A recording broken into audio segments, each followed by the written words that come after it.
Thank you, Camille. Hello, everybody. It's so great to be here at Googleplex. This place is incredible. And being here in beautiful Mountain View, it makes me very mindful. We're in the heartland of great leaders. And those great leaders include your very own Sergey Brin, Larry Page, Eric Schmidt. And they're great leaders because they lead an incredible team, and that's all of you. There is incredible awareness about Google, about this team, about all of you. If people are aware of me, it's usually fragmented. If you didn't blink, you might have caught my very brief twirl on Dancing with the Stars before I got the big boot. Maybe I'm looking around here, maybe your parents might remember me as that model person from back in the last century. And you have incredible people come and speak with you. So when you found out you got me, it's likely that some of you might thought, Kathy Ireland? Oh, come on. What's she going to do today? Dig up an old pose and teach it to us? Well, okay, if you're interested. All right. After a really big meal, and you guys have great food at this facility, turn sideways, suck it in, twist at the torso, and you create the illusion of a waistline. It's all an illusion.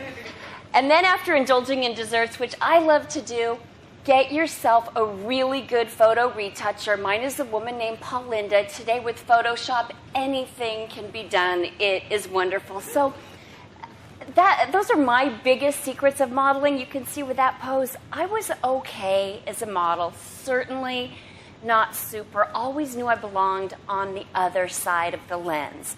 Design and business were my passions. And I was more interested in designing the red carpet than walking it.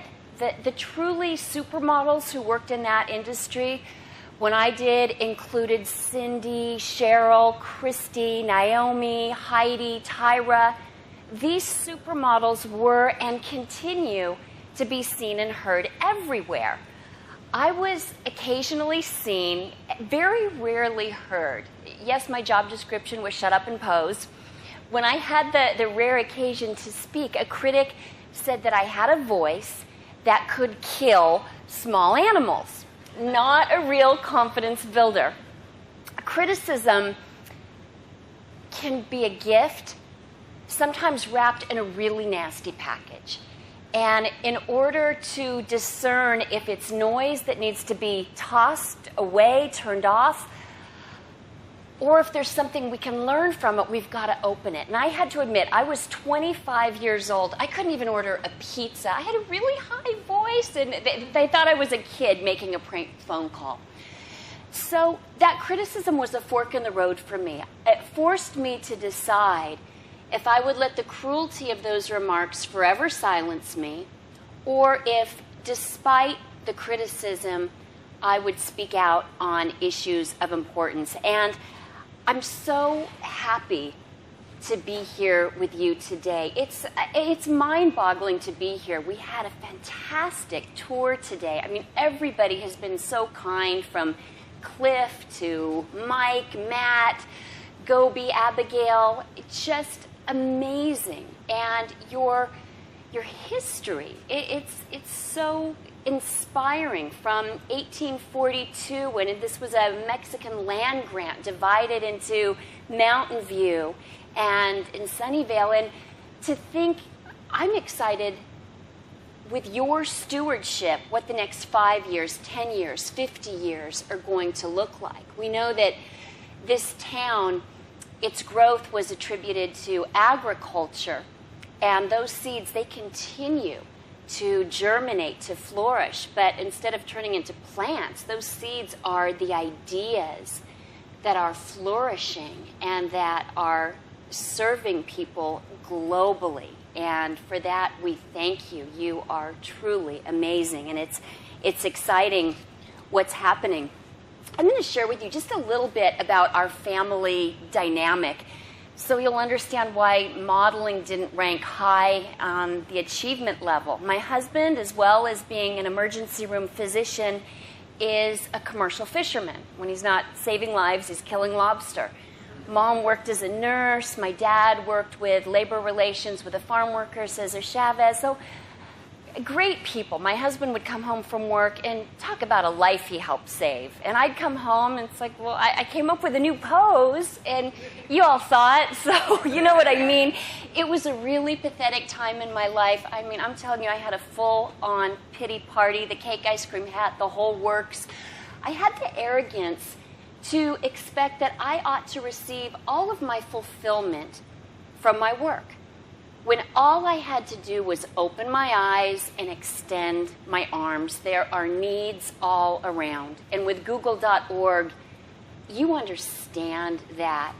And we're all so grateful for the incredible work that you do, everything from working to eradicate poverty, to serve people through education, what you do to help the environment. Amazing. There is so much that we need to learn from you. And something that I had to learn during that time was to get over my hubris and to learn to be a servant and a student. I love to learn. Being mentored and mentoring, those are passions of mine.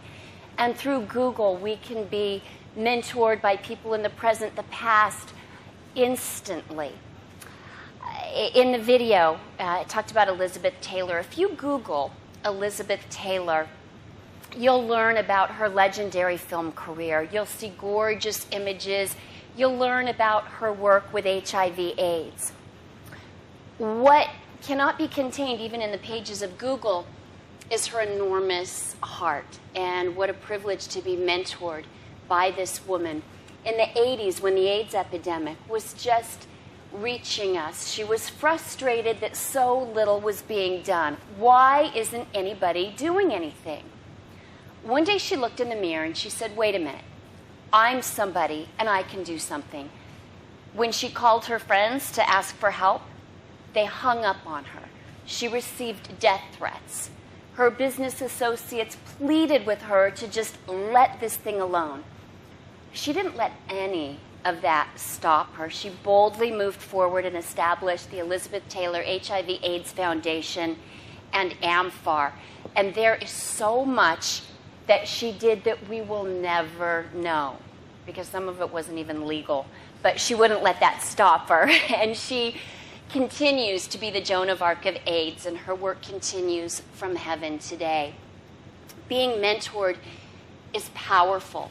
And as we get that opportunity then to give back and to mentor and to be able to share with others a little bit about our journey, that is a joy for me.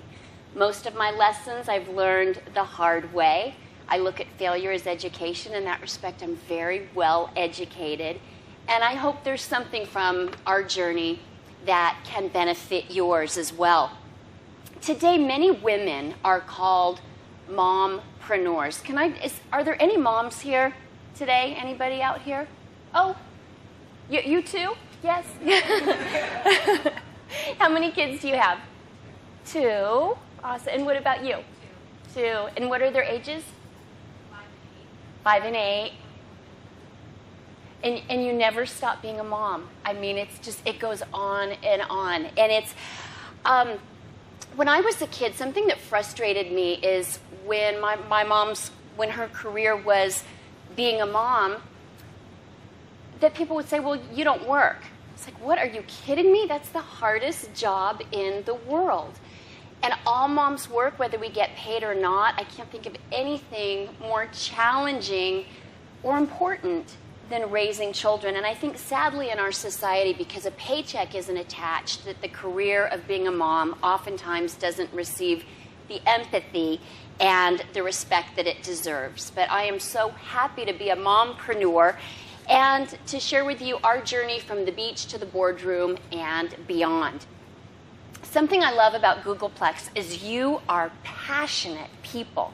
And I love that 20% of your time is devoted to your passions. And out of that time, the innovations are just astounding. I mean, from Gmail, all of it, it's incredible. And my passions have always been design and business. My first job was a combination of both. I was 4 years old, sold painted rocks from my wagon with my sister Mary. Mary, being 3 years older, designs more sophisticated, sold hers for a dime. I sold mine for a nickel. And even at that reduced rate, I did really well. I learned at a young age that my customers appreciate a good value. And I've got to admit, I was tempted to market my rocks, buy 2 of mine for 1 of Mary's. But I realized that would be unfair competition, and it's much more fun to celebrate our differences and to work in partnership together. From there, when I was about 7, started designing handbags and jewelry to coordinate with the 1970s halter dresses that my mom sewed from our home and we sold at beach fairs.